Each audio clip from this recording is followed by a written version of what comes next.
Hello all, welcome back to Sleepy Sloth Gaming. I'm Sleepy and I'm here to talk to you about the best race and class combinations in World of Warcraft Classic. Unlike retail, where everything is ultimately fairly balanced, there are more powerful race and class combinations in the original version of the game. You also cannot change this once you make your decision, and that's why it's important to have knowledge up front and make an informed decision. First, I'll go over the races and racial abilities and talk about how they interact with the classes and if they're good for PvP, PvE, or both. Then I'll give the recommendations on which combos I think are best. Priests get extra abilities based on which race you pick. I'll go over these at the end. Alright, let's get this deep dive started. The Alliance first. For humans, the classes they can play are Warrior, Paladin, Rogue, Priest, Mage, and Warlock. Diplomacy will help you reach higher ranks of reputation faster. This could be good for both PvP and PvE, or even if you're just looking to get some special collector items like other faction mounts. Up next we have Mace Specialization and Sword Specialization, which increase your skill with one-handed and two-handed maces and swords by 5 each. The weapon specializations are a huge benefit for melee classes due to the raw damage and even extra threat and rage generation for warriors. What essentially this does is it reduces your chance to miss, increasing the amount of hits you get, thus more DPS, more threat. Alright, next we have Perception. It's an ability that dramatically increases your stealth detection for 20 seconds with a cooldown of 3 minutes. Perception is a pretty good racial ability for those who are interested in PvP. And finally we have the Human Spirit, which increases your spirit by 5%. The Human Spirit is really good for human priests due to the extra mana regeneration and even combines well with the talent Spiritual Guidance, which increases spell damage and healing. Next, we have the Dwarves. The classes they can play are Warrior, Paladin, Hunter, Rogue, Priest. Their first racial is Find Treasure, which allows dwarves to sense nearby treasure, making it appear on the minimap. Alright, I'm gonna be totally honest here, Find Treasure is totally laughable. I mean, I guess it could have a fun role-playing mechanic if you're trying to get into character, I suppose, but I have never thought of this as anything good. If you think I'm wrong, please let me know down in the comments below. Following that, we have Frost Resistance, which increases your frost resistance by 10. Frost Resistance is alright, very situational, definitely one of the better resistance racials. Following that, we have Gun Specialization, increases your gun skill by 5. Gun Specialization works pretty well for Hunter DPS. It works similar to how humans' mace and sword specialization work. The major drawback is that bows are far more common in classic WoW, so its use is kind of minimal. And finally, we have Stone Form. This ability grants immunity to bleed, poison, and disease effects while increasing the armor by 10% for 8 seconds. Stone Form is actually a top tier racial for PvP and even has some good uses for PvE for tanks as a way to get rid of debuffs and increase your armor rating. Next up, we have Night Elves. The classes they can play are Warrior, Hunter, Rogue, Priest, and Druid. Going into their racials, we have, first off, Nature Resistance, increases nature resistance by 10. Again, this is another one of those resistance racials, it's alright, very situational. Following that, we have Wisp Spirit. This increases your movement speed by 50% while dead. Alright, so Wisp Spirit can be pretty okay when you're questing, or if you're wiping a lot and raiding, and trying to get back to your body faster. Overall, I'm not a big fan of it. Next, we have Quickness, increasing your chance to dodge by 1%. Overall, this is an okay ability, kind of useful for tanks, but largely kind of negligible. Alright, finally we have Shadow Meld. This ability reduces the chance for enemies to detect you. This lasts until cancelled or upon moving. It's more effective for Night Elf rogues and druids. Alright, Shadow Meld has some niche and fun uses, but it really doesn't affect gameplay all that much. It can be useful in some PvP situations and when you're raiding. Some of the best PvP situations you might be able to use it for is if you're wanting to have a pseudo rogue stealth and you're wanting to ambush somebody, it could be kind of fun. And when raiding, you can use it as a similar effect to a rogue's vanish on a wipe. So let's say you guys are going down and you know what's going to happen. You can hit Shadow Meld, maybe de-aggro the boss, and then go back and res everybody if you have that ability. Very situational, pretty niche, pretty fun. Alright, and finally we got the Gnomes. The classes they can play are Warrior, Rogue, Mage, and Warlock. Their first racial is Arcane Resistance. Increases your resistance by 10. Again, alright, very situational. Next up we have Expansive Mind, which increases your intelligence by 5%. Expansive Mind is really good for mages and warlocks because it increases your mana and spell critical chance rating. Next up we have Engineering Specialization. Engineering skill is increased by 15. Engineering Specialization seems good due to the profession actually being the strongest in the game, but once you max it out, it largely becomes irrelevant. And finally, we have Escape Artist. Escape the effects of any immobilization or movement speed reduction effects. Escape Artist is one of the best PvP racial abilities. You can't go wrong with that one.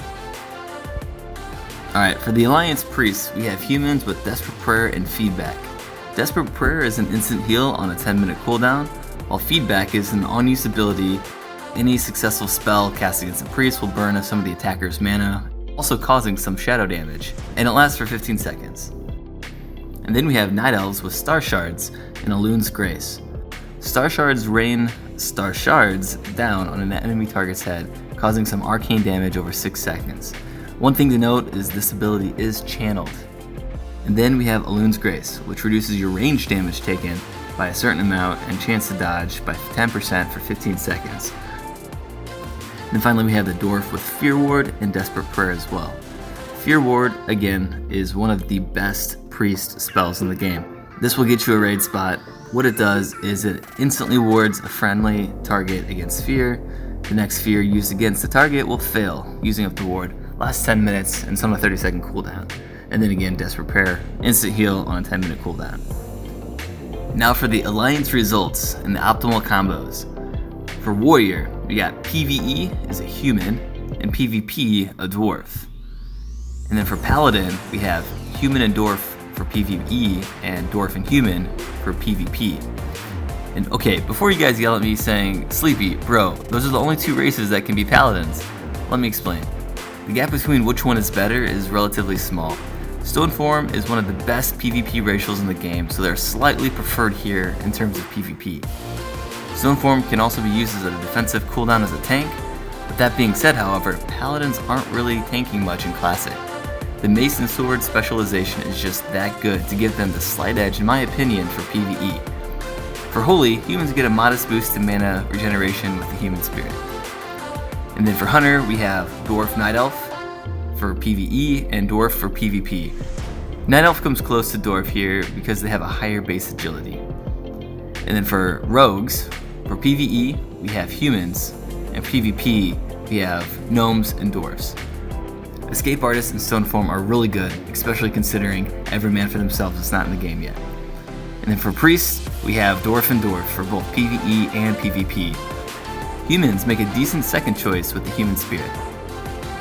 For Mages, we got Gnomes across the board, same thing for Warlocks. And then Druids, surprise here, we got Night Elf. And as for my favorites, we have Dwarf Priest. Fear Ward will get you a spot in a raid, it's that good. Human Warriors are iconic, and then you got the Gnome Warlock, which is just too much fun.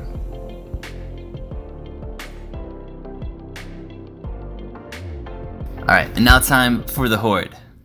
We got Orc, whose classes can be Warrior, Hunter, Rogue, Shaman, and Warlock. They have Axe Specialization, which increases their skill with axes and two-handed axes by 5. Axe Specialization is really good for warriors, rogues, and enhancement shamans, very similar to the human version with sword and maces. This is a very strong racial ability. Then we have Blood Fury, increases your base melee attack power by 25% for 15 seconds, but it reduces healing effects on self by 50% for 25 seconds. This is another strong cooldown for melee DPS users. This might seem like an attractive threat generation on tanks, but I'd be wary using this due to the healing drawback. Then we have Command, damage dealt by Hunter and Warlock pets increased by 5%. Command seems like it could be really good in PvE, but remember, back in vanilla, pets died really quick during raids. This racial is still viable for PvP, but it's not as good as some of the other ones out there. Finally, we have Hardiness. The chance to resist stun effects increased by 25%. Hardiness is, in my opinion, the strongest PvP passive in Classic WoW. Nothing is more satisfying than resisting a rogue's kidney shot. And then we have Undead.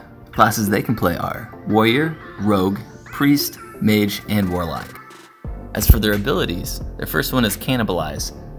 It's an ability where you generate 7% of your total health every 2 seconds for 10 seconds total. Only works on humanoid or undead corpses within 5 yards. This is a channeled ability. Cannibalize is a great ability to use when leveling, especially for classes that don't have healing abilities. Plus, nothing says F you to someone in PvP than eating their corpse. Then we got Shadow Resistance. Increase your Shadow Resistance by 10. Shadow Resistance is one of the better resistance ratios. Then we have Underwater Breathing. Underwater breath lasts 300% longer than normal. Underwater breathing is pretty awesome when leveling, but doesn't really have that much of an impact in the endgame. Then we have Will of the Forsaken. Provides immunity to charm, fear, and sleep while active. May be used while already afflicted by these effects. Lasts for 5 seconds. Will of the Forsaken is 100% overpowered in PvP. In my opinion, it's right up there with Dwarf Stone Form, if not better. Then we got the Tauren. Classes they can play are Warrior, Hunter, Shaman, and Druid. Their first ability is Cultivation. Increase your Herbalism skill by 15. Cultivation, like many other professional boosts, are really overrated in my opinion. And then we have Endurance. Increase your total health by 5%. Endurance can help increase your health pool, which is definitely a benefit for tanking and PvP. Then we have Nature Resistance. Increase your Nature Resistance by 10. I feel like most resistance ratios are situational, and Nature is the middle of the road for PvP and PvE, outside of very specific raids. And then we have War Stomp. Stun up to 5 enemies within 8 yards for 2 seconds.